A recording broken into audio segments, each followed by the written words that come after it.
Messiat Kapaï Malachahe. On est page 43 dans la brochure. Je vous signale, vous pouvez la télécharger dans le site Chafhe. On est passage Chafhe, c'est dans la deuxième colonne, deuxième passage. Alors, hier, on a parlé du niam d'Avodah Zara, c'est-à-dire qu'on a présenté que le fait que la Torah de l'avoir sans se sentir concerné et sans savoir que la Torah c'est le but de la vie sur terre, le but de la connexion en infini, alors ça peut être considéré comme de la Avodah Zara, un hommage de l'idolâtrie. Mais de nos jours, que l'idolâtrie elle n'est pas très forte. Pourquoi ? Parce qu'ils ont tué les Chachamim, comme je vous ai dit hier, ils ont tué les Sehara de Avodah Zara. Mais malgré ça, il reste que plusieurs personnes qui sont malheureusement dans le monde des hérétiques, qui vont dans les chemins des apikorsim, des gens qui veulent la efkerut, c'est-à-dire des gens qui veulent vivre dans le monde comme ils ont envie.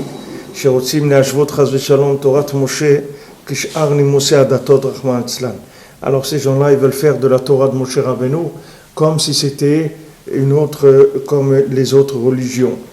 C'est-à-dire, Shalom, qui veulent comparer la Torah de Moshe Rabbeinu comme si c'était une religion, ou bien des minagim, des coutumes, ou bien des lois pour permettre de bien vivre dans le monde, en disant que voilà, la kashrut c'est quelque chose qui empêche d'être malade, la brit mila ça prévient, ça guérit du sida, ou ça empêche le sida, des choses comme ça qui sont bénéfiques.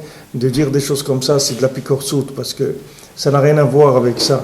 Même si ce sont des effets positifs secondaires de mitzvot, il ne faut pas parler de ça, parce que c'est pas du tout pour ça qu'on le fait. Même si quelqu'un, en faisant la brit mila, il devait avoir le sida, c'est pas ça le problème. Même si on voit que quelqu'un il fait la brit mila, les gens qui ont fait la brit mila, ils ont moins le sida, ça a des effets secondaires, et il n'y a même pas besoin de parler de ça, Bichlal.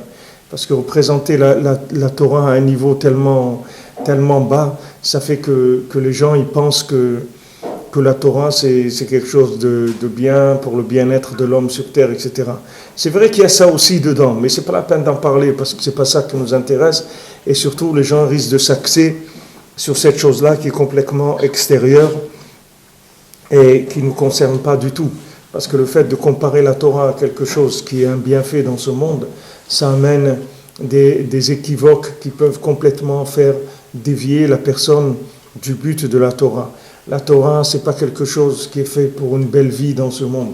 C'est vrai que ça donne aussi la belle vie dans ce monde, mais c'est pas ça qui nous intéresse. La Torah, c'est un moyen de se brancher à Hachem. C'est tout, c'est pas pour autre chose. Hachem, il a donné la Torah, c'est le moyen de le trouver sur terre et de se connecter avec lui. C'est pour ça qu'il a donné la Torah. Voilà, il y a des ce qu'ils disent ici Rabbi Nathan, et ils disent des raisons de bêtises sur les mitzvot de notre Torah Kedosha, comme si la Torah elle était logique, comme si c'était quelque chose de logique. Pour appliquer des coutumes du pays, comme c'est connu, leurs paroles qui sont mauvaises et qui sont amères. Et ça, c'est la faute du Hegel Mamash, c'est-à-dire de dire que la Torah, c'est quelque chose qui est un bienfait dans ce monde. Ça, c'est le Mamash, la faute du Hegel. C'est ça le chet à Hegel. La faute du Vaudor, c'est ça. C'est-à-dire de regarder dans la Torah l'aspect positif par rapport à la vie dans ce monde. C'est pas ça la Torah. La Torah, c'est, comme on a vu hier, c'est de faire la bracha, c'est-à-dire de faire descendre Hachem dans ce monde. C'est ça qu'ils n'ont pas fait la bracha au début. C'est-à-dire qu'ils n'ont pas cherché à connecter la Torah avec l'infini. C'est-à-dire à mettre la Torah à sa place, c'est-à-dire que non, la Torah c'est une façon de se connecter à l'infini.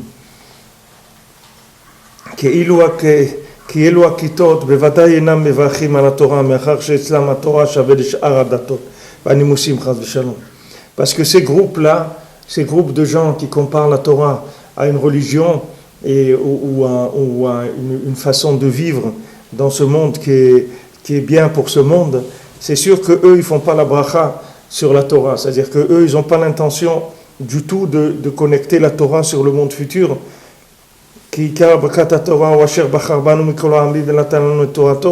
Parce que la bracha de la Torah, c'est que d'abord Hachem nous a choisis parmi tous les peuples et ensuite il nous a donné la Torah. C'est-à-dire il y a d'abord un lien avec Hachem et ensuite il nous a donné la Torah. D'abord quelqu'un, il a été choisi par Hachem. Ensuite il a donné la Torah. C'est-à-dire si quelqu'un il est juif, si quelqu'un il s'est converti, après il peut rentrer dans la Torah. Mais si quelqu'un il n'est pas juif, la Torah va lui servir à rien du tout. Même si maintenant il applique la Torah et il fait des mitzvot de la Torah, c'est pas considéré comme des mitzvot. Même si il va manger kasher, ça s'appelle pas qu'il mange kasher. Parce que pour manger kasher, il faut d'abord il faut d'abord être rentré dans l'alliance avec Hachem. Tant que quelqu'un ne rentre pas dans l'alliance avec Hachem, il n'y a pas ça. Il n'y a pas, pourquoi maintenant ils essayent d'aller contre la Brit Mila, ou même en Israël, ils essayent de faire des choses pour commencer à rentrer dans les mœurs des gens, de pas faire la Brit Mila. Ils font sortir des choses il y a des gens qui disent ouais, ça s'appelle une mutilation de faire la Brit Mila, etc. Des bêtises qui sortent, qu'ils essayent de sortir. Pourquoi? Parce que la Torah, elle est tlouya dans le Brit. C'est-à-dire, s'il n'y avait pas Asher Bachar Banu Mikol Ha'amim, il n'y aura pas Natan Lanu et Torato. D'abord, Bachar Banu Mikol Ha'amim, d'abord, il y a l'alliance avec Hachem. Ça, c'est la première chose. Après, il y a Natan Lanu et Torato. Et en second plan, il nous a donné la Torah. Une fois qu'il nous a donné l'alliance, après, il nous a donné comment on va vivre cette alliance-là. Mais s'il n'y a pas l'alliance, le comment, à quoi il va servir? Il ne sert à rien du tout. Ça ne sert à rien. Quelqu'un, il peut faire toute la Torah entière. S'il n'a pas été Bachar Banu, il n'est pas dans l'alliance avec Hachem, ça ne s'appelle pas qu'il a fait la Torah, il n'a rien fait du tout. Parce que la Torah, elle ne se met en marche que quand il y a eu l'alliance. C'est comme quelqu'un, il parle dans un téléphone, si son téléphone il n'est pas connecté, et il peut parler tant qu'il veut dans le téléphone, il n'y a personne qui va l'entendre. Il est en train de parler dans du plastique, c'est tout. Qu'est-ce qu'il fait maintenant que le téléphone il marche? Une connexion. Alors maintenant, il est en train de parler avec quelqu'un. Si quelqu'un il est dans l'alliance avec Hachem, il est en Bachar Banu Mikol Ha'amim, à ce moment-là, on peut rentrer dans Natan Lanu et Torato. Mais s'il n'y a pas Bachar Banu Mikol Ha'amim par la Brit, il n'y a pas de Torah. C'est-à-dire que maintenant, quand Hachem nous a donné la Torah, cette Torah-là, elle nous rend complètement différents de tous les peuples. Parce que toutes les religions et toutes les lois qu'il y a dans le monde, c'est que des lois qui sont logiques et qui sont faites pour le bien-être de l'homme dans ce monde, dans cette vie-là, qui est une vie qui va passer, c'est-à-dire une vie qui est courte, qui a quelques années dans ce monde-là. Et toutes les lois que les hommes ils ont trouvées, toutes les religions, c'est que par rapport à l'analyse de ce monde séparé du monde futur, c'est-à-dire en tant que quantité en soi-même. C'est de là qu'ils ont tiré toutes les religions, toutes les lois de ce monde. C'est pas du tout par rapport au monde futur. Donc quand Hachem il nous a donné la Torah, cette Torah-là, elle fait partie de la méthode de Bachar Banu Mikol Ha'amim. C'est-à-dire que Hachem il nous a choisis en tant que peuple et il a donné la Torah. C'est-à-dire que c'est quelque chose qui va avec ça.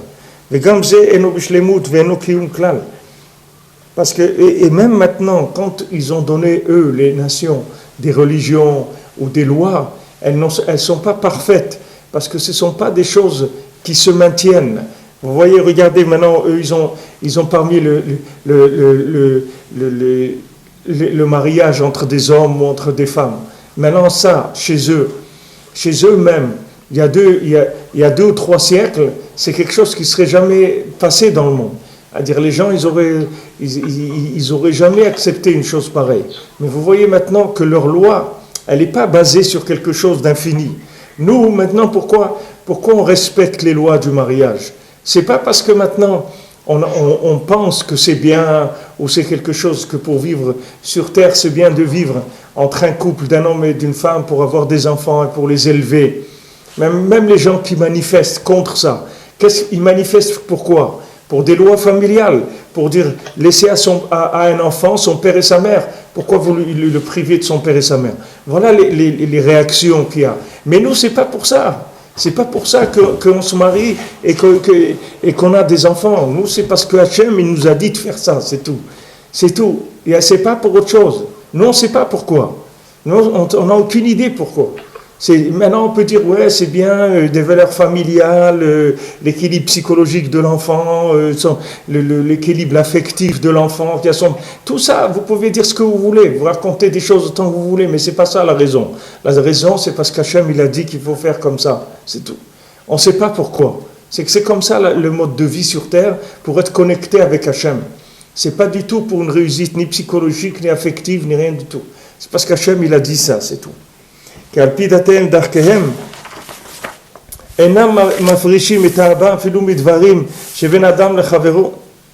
que eux, d'après leur loi et leur religion, ils protègent pas l'homme, même des choses qui sont entre un homme et un autre, c'est-à-dire même socialement. Mais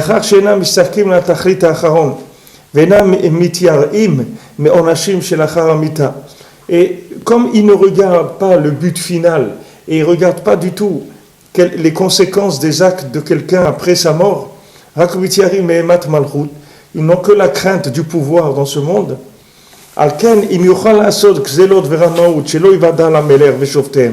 Donc si quelqu'un il peut voler et tricher, mais qu'il soit sûr qu'il n'y a pas le roi ou bien les juges, ils ne vont jamais le savoir, aussi ils font tout ce qui est possible de faire, comme on le voit de façon, c'est une réalité. C'est-à-dire que maintenant, comme disait Rav Gershon Alav Shalom, c'est crainte de se faire attraper chez eux qui est interdit. C'est pas de voler, c'est de se faire attraper qu'on n'a pas le droit. C'est pas l'union de voler. C'est-à-dire que quand on dit c'est interdit de voler, ça veut dire, entre parenthèses, c'est de se faire attraper en tant que voleur. Mais le vol lui-même, il n'est pas interdit. Alors que maintenant un juif, il ne vole pas. Ce n'est pas parce qu'il a peur de se faire attraper, c'est parce qu'Hachem, il a dit que c'est interdit. Et que même si dans ce monde, il arrive à faire fortune avec de l'argent qui ne lui appartient pas, il sait que très bien qu'un jour, il va passer à la caisse et il va falloir qu'il rembourse. S'il a volé à des gens, il va falloir qu'il rembourse. Et de rembourser quand il va être dans sa tombe, c'est très difficile parce que de là-bas, il n'a pas d'argent. Et si la personne à qui il doit de l'argent, elle est déjà morte, alors maintenant, comment il va lui rembourser? Là-bas, c'est difficile. Alors après, il est obligé de revenir réincarner dans des choses, etc., que c'est des moments très difficiles à passer pour réparer ce qui a été fait dans ce monde.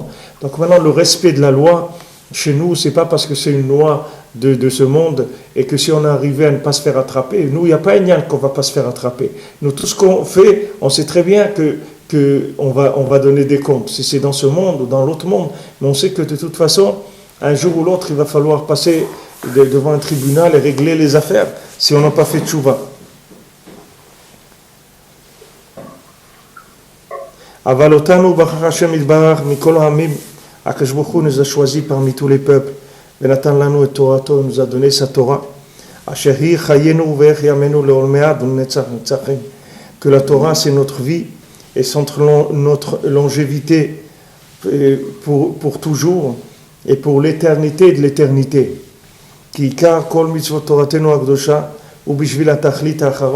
Parce que principalement toutes les mitzvot de la Torah, elles ne sont que pour le but final. Même les mitzvot qui sont entre les êtres humains, même les mitzvot qui sont sociales, qui ont un aspect social, il y a dedans des secrets profonds et des choses très cachées qui vont jusqu'à l'infini, jusqu'après tout but imaginable par l'homme. Tout c'est pour le but final.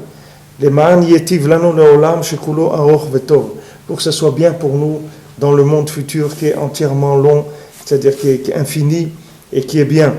Alors maintenant, ça c'est la différence fondamentale par rapport à notre vision des choses. Même si à un moment, ça peut se confondre. Nous aussi, chez nous aussi, c'est interdit de voler. Mais c'est pas interdit de voler parce que si on vole, alors ça va mettre des problèmes sociaux, c'est-à-dire si tous les gens ils volent, alors comment on va faire pour gagner de l'argent? L'autre il va me voler mon argent, il va voler ma paye, etc. Ça va être la panique totale sur terre. C'est pas pour ça qu'on vole pas. Nous on vole pas parce qu'Hachem nous indique de pas voler, et quand on vole pas, c'est pour le tachlit nitzri, c'est-à-dire c'est parce qu'on sait que pour son âme, c'est pas bien de voler pour l'éternité, c'est pas pour maintenant. Même si je me trouve dans un pays où je sais qu'il n'y a personne qui va m'attraper, qui va me voir, j'ai pas le droit de voler parce que c'est pas bien pour ma neshama, parce que je sais que après il va falloir que je me purifie de ça, parce que c'est pas bien pour moi. C'est pas parce que c'est pas bien de voler dans le monde, c'est parce que c'est pas bien pour moi. C'est pas bien de mentir parce que c'est pas bien pour moi. C'est pas quelque chose de social. Et comme ça, toutes les mitzvot qui ont un aspect social, il faut se détourner complètement de ces explications-là. Parce que ces explications, elles font descendre les gens dans de la bêtise après. Donc les gens, ils réduisent la Torah à un aspect social ou un bienfait quelconque. Alors quand ce bienfait-là, il va changer, alors les gens aussi ils vont changer leur comportement. Donc nous, on reste toujours comme mitzvatecha emuna. Toutes les mitzvot, c'est de la emuna, c'est tout. Même s'il y a un aspect logique dans la mitzvah, même s'il y a un aspect social, c'est pas ça qui nous intéresse. Et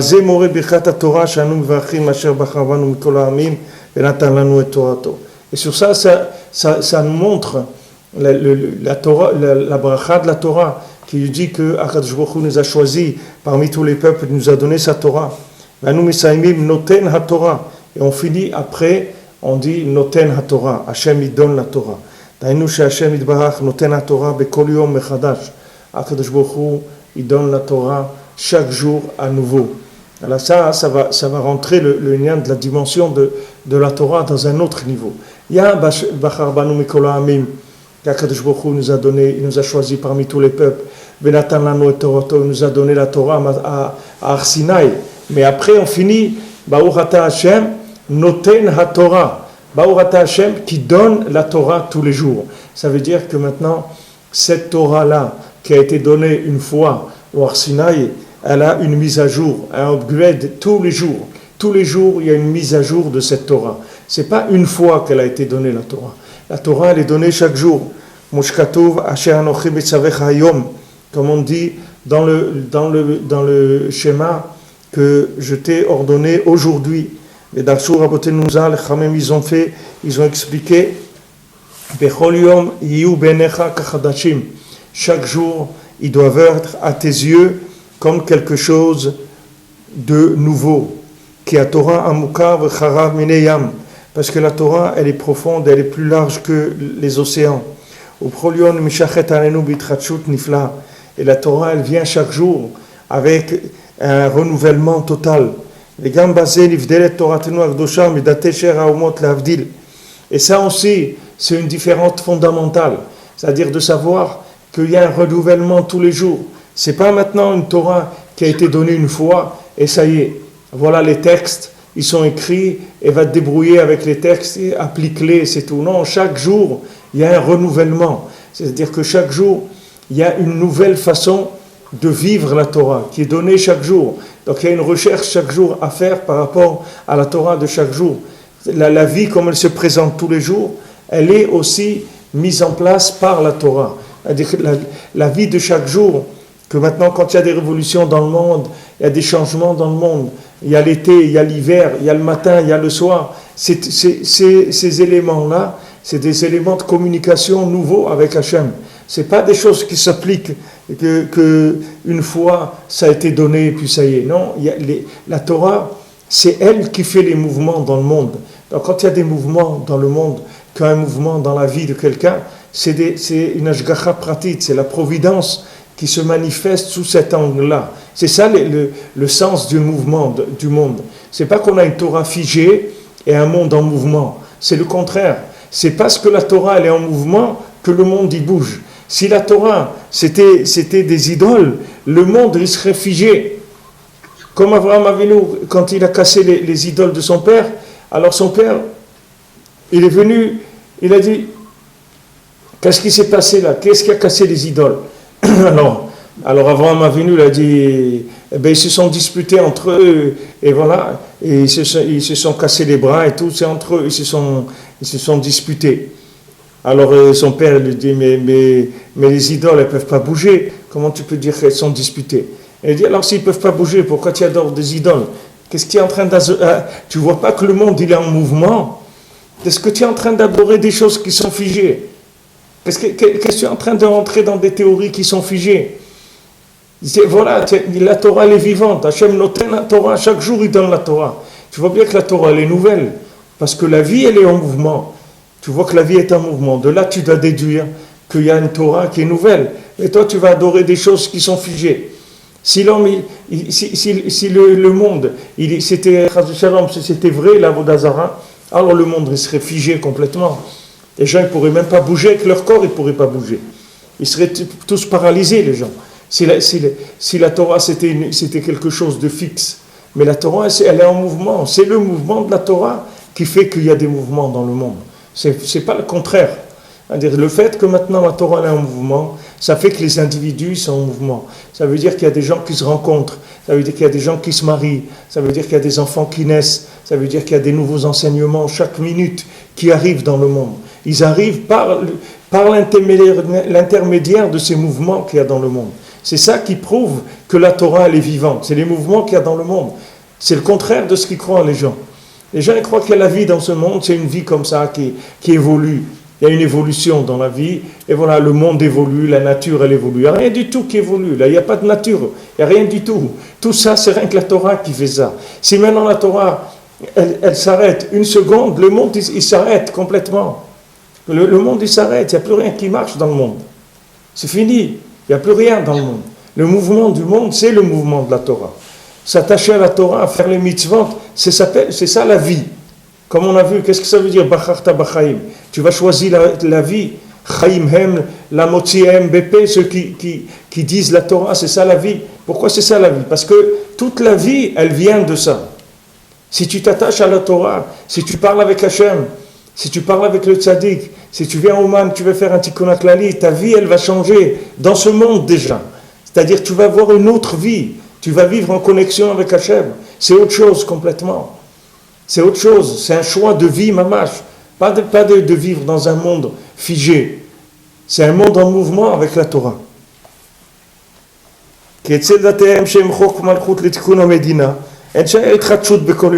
Parce que maintenant dans les religions des idolâtres, que eux c'est des lois du pouvoir, des lois des gouvernements pour uniquement le fonctionnement du pays. C'est pas chez eux de parler d'Itratchout chaque jour. On va pas parler que chaque jour ça se renouvelle. Quelqu'un il a pris le code de la route pour conduire, ça y est, et il va pas passer son permis tous les matins pour prendre la voiture.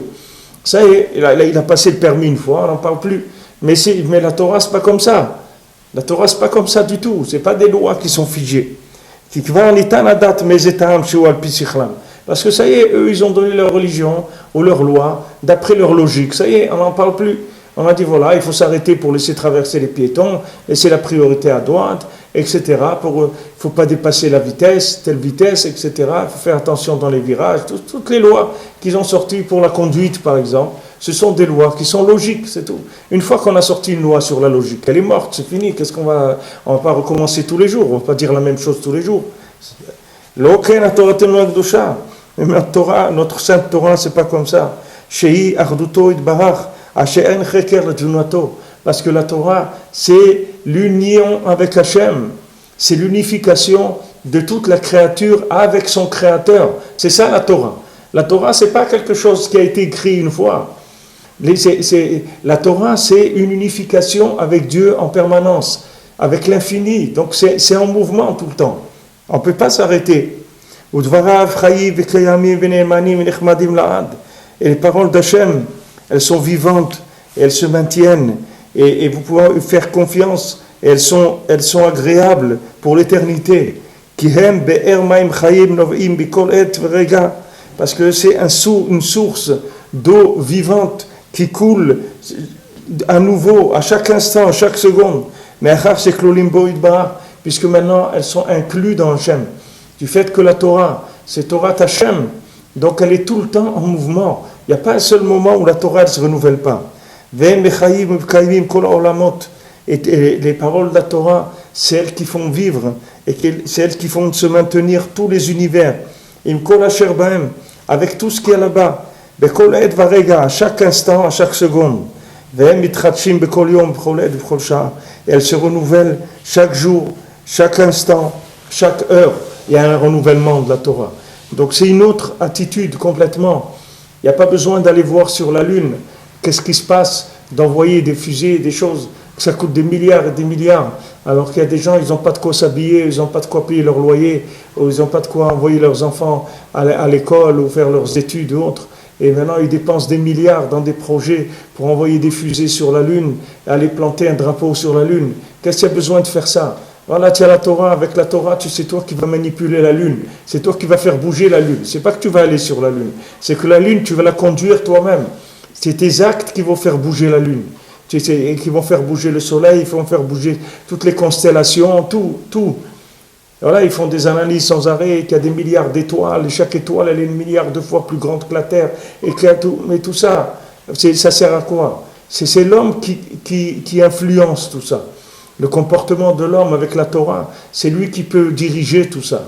L'homme avec son comportement, il peut faire l'été en hiver, l'hiver en été, il peut amener la bracha, il peut pousser, la terre, elle peut donner 3 fois plus que ce qu'elle donne. Ça dépend uniquement du comportement de l'homme. Ce monde-là, il est élastique. C'est pas un monde qui est figé. C'est un monde, il est en mouvement.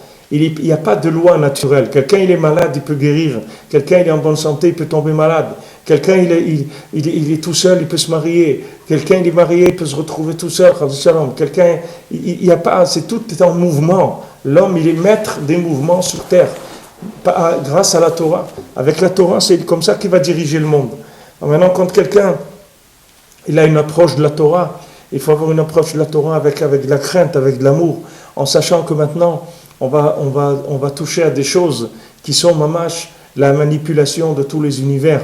Comme on a vu, Imlo Beriti, Yomam Balayla, Chokot Shamayim Varetz Lo Samti, s'il n'y avait pas mon alliance, qui est la Torah, qui est l'alliance avec Hachem, et la Torah avec l'alliance, alors les lois naturelles, je ne les aurais pas mises dans le monde. C'est-à-dire que le monde, il ne fonctionne pas si jamais il n'y a pas la Torah, comme vous avez vu quand il y a eu des tsunamis, des choses comme ça, vous voyez la mer, elle est gentille comme ça, elle a l'air gentille, mais la mer, elle n'est pas gentille du tout. Si Hachem, il la lâche, alors la mer, elle noie le monde entier. Ça prend quelques heures et le monde, il retourne à ce qu'il était avant, c'est de l'eau. Vous voyez, quand il y a eu le Maboul, Hachem, il a envoyé de l'eau dans le monde, il a envoyé de l'eau d'en bas, de l'eau d'en haut, de l'eau sulfureuse, de l'eau chaude, brûlante. Et cette eau-là, elle a détruit le monde entier. Il ne faut pas croire que vous voyez cette eau-là, la mer, elle est gentille, elle est sympathique. Les gens, ils vont au bord de la plage, ils vont se bronzer et manger des sandwichs et écouter de la musique au bord de la mer. Il faut voir ce que cette mer-là, si Hachem, il la maintenait pas, s'il n'y avait pas des gens qui font de la Torah et des mitzvot, cette mer, elle aurait noyé le monde déjà, depuis longtemps. Depuis longtemps, vous voyez chaque vague qui se casse, le Midrash il dit, chaque vague, elle dit à son ami, allez viens, on va aller cette fois-ci, ça y est, on va les noyer, viens, on va noyer le monde. Et l'autre, elle lui dit, mais tu es folle, qu'est-ce que tu racontes? Tu sais très bien qu'on n'a pas le droit de dépasser 1 millimètre ce qui nous a été donné. Alors elle arrive au bord, et vous voyez une vague de 6 mètres ou de 8 mètres, énorme. Elle arrive au bord, elle s'aplatit complètement, elle devient sympathique. Elle va au bord de l'eau, elle fait 3 mm de haut, c'est fini, il n'y a plus rien. Mais vous croyez que c'est comme ça? Ça se fait comme ça? Ça se fait parce qu'il y a des gens qui font la Torah, parce qu'il y a des gens qui prient, parce qu'il y a des gens qui donnent la tzedaka, parce qu'il y a des gens qui se lient avec Hachem. C'est pour ça que la vie, elle se maintient dans le monde. C'est les quelques personnes sur terre qui sont liées avec Hachem, qui sont liées avec le tzaddik. C'est eux qui font qu'il y a la vie dans le monde. C'est ça qui fait que la vie, elle se maintient. Alors maintenant, les gens, ils profitent de la vie parce qu'il y a des gens qui ont mis ça en place. Comme quelqu'un, il marche dans une ville, il vient touriste dans une ville, il profite de l'électricité, il profite des jardins, ou il profite de tout ce qu'il y a dans cette ville. Mais il y a des gens qui payent pour ça.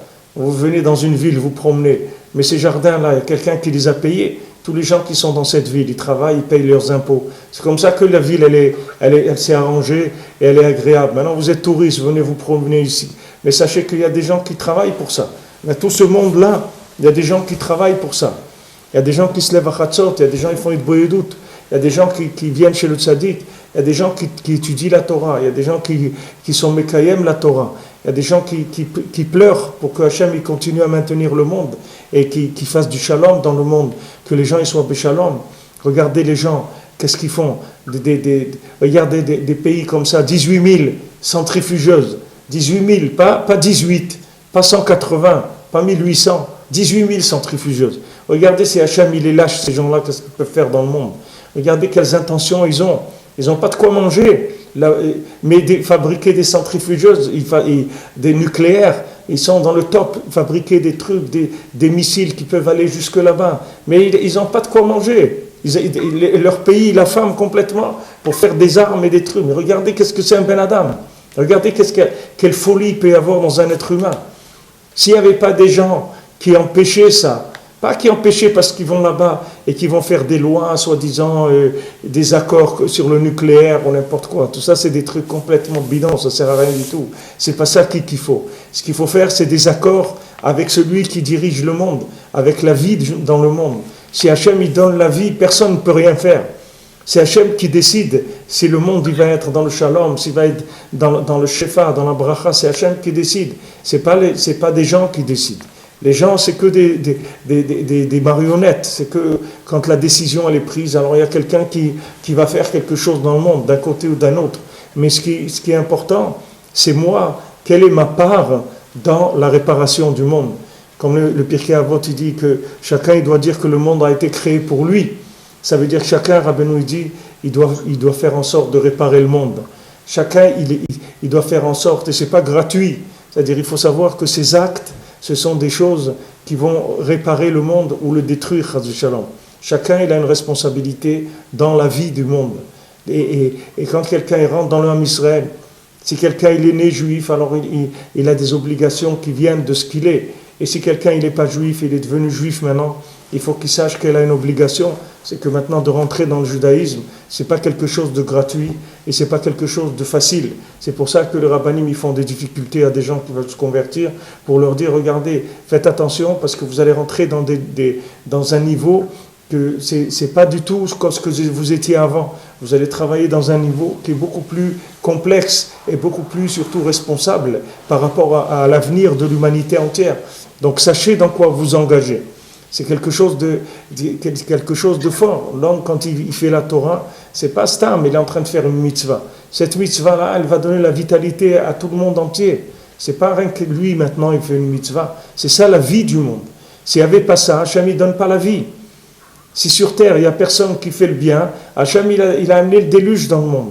C'est vrai qu'Hachem, il a dit qu'il n'amènerait plus le déluge. Mais c'est pas parce qu'il a dit qu'il n'amènerait plus le déluge que ça veut dire que le monde, il va être bien. Le monde, il va être bien s'il y a des gens qui le rendent bien. Mais même si Hachem, de son côté, il n'amènera pas le déluge, mais Hachem, il peut amener une réparation qui ne servira à rien aux gens. C'est-à-dire dans lequel les gens n'auront aucune participation à cette chose-là. Ils n'auront rien. C'est comme dans une ville, les gens ne veulent pas payer leurs impôts. Ok, alors la mairie, elle fait des jardins, des trucs et tout, mais elle laisse personne rentrer dedans. Elle ferme tout à clé, il n'y a personne qui rentre. Voilà, ça a été fait. Mais vous n'avez pas accès. Alors à quoi ça sert tout ce qui a été fait? C'est pas pour vous. Pourquoi? Parce que vous n'avez pas voulu faire ce qu'il y avait à faire. Si l'homme maintenant il ne fait pas ce qu'il y a à faire, le monde il va se réparer parce qu'Hachem il va pas faire faillite avec le monde, mais Hachem il va réparer le monde d'une façon que l'homme qui n'a pas participé, il ne va pas profiter de la réparation. Il ne pourra pas avoir accès au niveau de profit auquel aura accès celui qui aura participé à la réparation du monde. Donc chacun là où il est dans ce qu'il fait, il doit avoir l'ouïe tendu et l'œil ouvert pour voir qu'est-ce qu'il peut faire pour réparer le monde. Et ça c'est chaque seconde, c'est pas une fois par an qui va à la synagogue Yom Kippour ou qui mange de la bienfaisante à Pessah. C'est pas ça la vie. La vie c'est autre chose, c'est une recherche permanente d'Hachem. C'est pas que le Shabbat j'allume pas le feu ou je prends pas ma voiture. C'est pas, le Shabbat, c'est autre chose que ça. Il y a autre chose, complètement. C'est pas ça le Shabbat. Shabbat, c'est pas, je prends pas le téléphone le Shabbat. C'est vrai que c'est sourd de prendre le téléphone le Shabbat, mais il faut pas réduire le Shabbat à ça. C'est pas ça le Shabbat. Le Shabbat, c'est amener une vitalité éternelle dans le monde. Chaque chose qu'on fait, chaque mitzvah, elle a une dimension éternelle. C'est pour ça qu'on fait la bracha avant d'étudier la Torah. Parce qu'on dit, avant de commencer à étudier, il faut faire attention. Il faut savoir dans quoi tu t'engages quand tu vas étudier la Torah. C'est pas que tu étudies une Torah qui sont des lois ou des textes anciens. Comme les gens ils disent, comme l'autre il dit, l'Ancien Testament. Il est ancien. Alors quelqu'un il est venu, il veut écrire quelque chose. Qu'est-ce qu'il va écrire?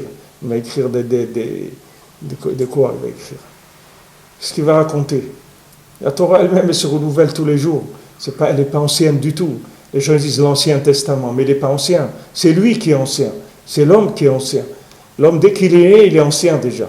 C'est-à-dire, il est dans la consommation, ça y est, il a vieilli déjà. Dès qu'un homme, il consomme, il vieillit tout de suite. Regardez le principe de l'accoutumance. C'est quoi l'accoutumance? C'est le vieillissement. Quelqu'un il s'est accoutumé. Voilà, quelqu'un il ne fumait pas des cigarettes avant. Avant qu'il fume des cigarettes, il n'était pas accoutumé. Il a fumé ses premières cigarettes. Il était jeune encore. Il pouvait ne pas fumer. Il pouvait oublier de fumer pendant 2-3 jours parce qu'il n'était pas vieux encore. Maintenant, il a vieilli. Il a rendu sa vie dépendant de la cigarette, dépendant de ça, dépendant de l'autre. Mais c'est ça un vieux. Il a tellement de dépendance permanente que ça y est. Il a son dentier, il faut qu'il nettoie le soir, il a ses cachets, il faut qu'il prenne le truc, il a ça, il doit faire ça, et ça, et ça, et ça. Il a 1000 choses à faire pour pouvoir fonctionner dans une journée. Mais maintenant, la vie, c'est pas ça. La vie, c'est pas ça, le monde, il se renouvelle sans arrêt. Il n'y a pas d'accoutumance. Ça, c'est la vieillerie, c'est ça. Vieillir, c'est être accoutumé. C'est la dépendance du monde. C'est ça, être un vieux. Être un vieux, c'est dépendre de ce qu'il y a dans le monde. Mais si quelqu'un ne dépend pas de ce qu'il y a dans le monde, il dépend d'Hachem, il dépend des sadikim, il dépend des mitzvot, il ne dépend pas des choses qu'il y a dans ce monde. C'est pas ça qui... Alors ça s'appelle quelqu'un qui est jeune, parce qu'il est en recherche permanente. Mais sinon, c'est quelqu'un qui s'est créé des accoutumances. Il lui faut tous les jours son expresso à 8h10, et il lui faut sa pizza. Le mercredi, il mange la pizza. C'est comme ça, c'est décidé, c'est des lois qu'il a créées. Mercredi à midi, c'est la pizza. Mardi soir, c'est ça. Mais il a inventé des accoutumances, des dépendances à l'argent, des dépendances à des tavotes de ce monde. Alors que Bémet, il n'est pas dépendant, il est libre complètement. Mais il ne le sait pas. Comme Rabbeinu dit dans son poème qu'il a fait au début du Likutei Moharan, Rabbeinu dit « Ne sois pas comme un éléphant qui se fait tirer par une souris. » Il dit « Regardez un éléphant et une petite souris qui le tire. » Rabbeinu dit ça, Rabbeinu il a fait un poème, il y a un poème de Rabbeinu au début du Likutei Moharan. Avant qu'il commence Likutei Moharan, il y a un poème de Rabbeinu. Alors il dit là-bas, ne sois pas comme un éléphant qui se fait tirer par une souris. Regarde un éléphant, il pèse des tonnes et des tonnes, il peut écraser la souris 1000 fois et il a peur de la souris. Elle vient, le tire la souris. Mais c'est rien la souris. Qu'est-ce que c'est une souris? C'est rien du tout. C'est rien du tout une souris. Ça n'a pas de force. Tout ce monde-là, il a aucune force sur l'homme. L'homme, il est beaucoup plus fort que tout le monde entier avec tous ses plaisirs et toutes ses tentations. Seulement, il ne le sait pas. Il vit comme une souris. Alors que Béhémet, il a une force extraordinaire parce qu'il a une capacité de se brancher sur l'infini. Mais ça, c'est un cadeau d'Hachem. C'est un cadeau d'Hachem que l'homme, il peut avoir accès à une connexion sur l'infini. C'est quand il veut. It's up to you, c'est quand tu veux. C'est tout. Hachem, il te dit quand tu veux. Moi, je suis tout le temps là. Moi, je suis tout le temps au rendez-vous. Moi, je t'attends tout le temps. Quand tu veux, je suis là. Alors, tu te connectes sur Hachem. Tu reçois tout. Tu reçois la parnassa, la bracha, la joie, la vitalité, la clarté d'esprit, la compréhension, la force de décision, l'énergie pour faire les choses. Tout ça, tu peux le recevoir d'Hachem. Et c'est gratuit. Hachem ne demande rien du tout. C'est pas payant du tout. C'est les plus grandes énergies qui existent sur Terre, elles sont gratuites. Et l'homme il va dire non, merci, je vais m'arranger. Avec quoi tu vas t'arranger? Qu'est-ce que tu vas t'arranger? Regarde ta vie, ce que c'est. Qu'est-ce que tu vas t'arranger? Parle avec Hachem, demande-lui qu'il te donne. Pourquoi tu ne lui demandes pas? Et en plus, Hachem, ça lui fait plaisir de te donner. Pourquoi tu ne lui demandes pas? Pourquoi tu dis non, je m'arrange? Comme ce qu'il raconte le Rav Chaim, quelqu'un faisait du stop Alors on l'a pris en stop, alors il portait la valise sur lui. Alors le monsieur lui a dit, pourquoi vous portez votre valise?